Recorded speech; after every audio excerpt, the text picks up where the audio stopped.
ചിങ്ങോലി പരമഹംസ ബ്രഹ്മാനന്ദ ശ്രീ ശിവപ്രഭാകര സിദ്ധ യോഗീശ്വര ആശ്രമത്തിൽ നാരായണീയ മഹായജ്ഞം നടത്തി. സംസ്ഥാനത്തെ നാരായണീയ സമിതികളിൽ നിന്ന് തെരഞ്ഞെടുക്കപ്പെട്ട 250ഓളം ഭക്തകളുടെ നേതൃത്വത്തിലായിരുന്നു മഹായജ്ഞം നടത്തിയത്.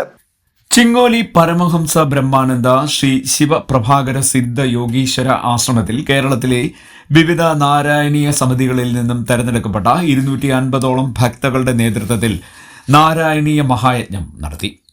രാവിലെ 5:30 ഗണപതി ഹോമത്തോടുകൂടി നാരായണീയ മഹായജ്ഞം ആരംഭിച്ചു. നിരവധി നാരായണീയ യജ്ഞങ്ങൾക്ക് ആചാര്യത്വം വഹിച്ചിട്ടുള്ള വൈക്കം സിന്ധു അനിലിന്റെ മുഖ്യ കാർമ്മികത്വത്തിലാണ് ചടങ്ങ് നടന്നത്. ചിങ്ങോലി ആശ്രമ മഠാധിപതി രമാദേവിയമ്മ ഉദ്ഘാടനം നിർവഹിച്ചു. തുടർന്ന് ഡോക്ടർ ഉണ്ണി മുകുന്ദൻ നാരായണീയത്തിന്റെ സന്ദേശം നൽകി. മഹാഗണപതി ഹോമം, വിഷ്ണുപൂജ, ഗുരുപൂജ, ഭദ്രദീപ പ്രതിഷ്ഠ എന്നിങ്ങനെയാണ് ചടങ്ങ് നടന്നത്. ഓം ശ്രീ ഹരേ നമ.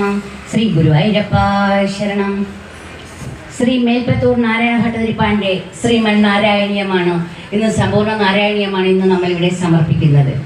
അതിനൊരു നിമിത്തം വന്നിട്ടാണ് നമ്മളിവിടെ എത്തിച്ചേർന്നത്. വൈക്കത്ത് കിടക്കുന്ന എനിക്ക് ഇവിടെയുള്ള അമ്മയെ ഒരിക്കൽ പോലും അറിയില്ലായിരുന്നു.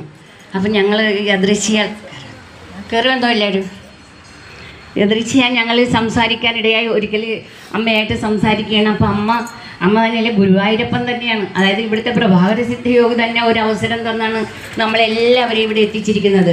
അപ്പോൾ ഭഗവാൻ എപ്പോൾ ഏത് സമയത്ത് എങ്ങനെ നടക്കണമെന്ന് അവിടുന്ന് നിശ്ചയിക്കുന്നു. അതുപോലെ തന്നെയാണ് ഞാൻ ഇന്ന് ആദ്യമായിട്ടാണ് ഈ അമ്മയെ കാണുന്നതും ഈ ആശ്രമം എന്താണെന്ന് കണ്ടത് ഞാൻ ഇന്നാണ് ഇവിടെ വെച്ചാണ്.